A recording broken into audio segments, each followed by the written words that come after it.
Welcome again guys to my channel. This is Janel Edanyo. At sa video kong ito, ituturo ko po sa inyo kung paano po tayo mag-transfer ng pera sa GrabPay Wallet to GCash. I-click lang po natin ang Grab apps. Ayan po. So ngayon po guys, nandito na po tayo ngayon sa dashboard po ni Grab.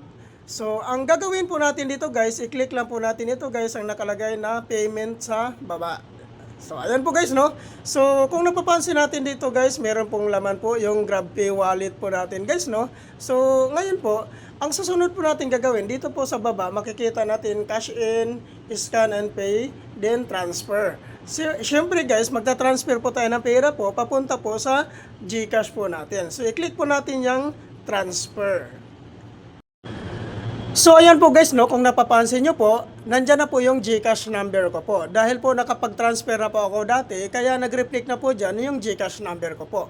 Yung mga baguhan po, wala pa po dyan yung GCash number nyo. So ang gagawin nyo lang po, i-click nyo lang po ang e-wallet, then i-register nyo po ang inyong GCash number. So ang gagawin natin, click po natin GCash ko. So ayan. So dito po guys, ang gagawin natin dito, so syempre ilagay po natin yung amount na ita-transfer po natin. So which is kailangan po guys na meron po tayong 15 pesos po na charge dito. So i-type lang po natin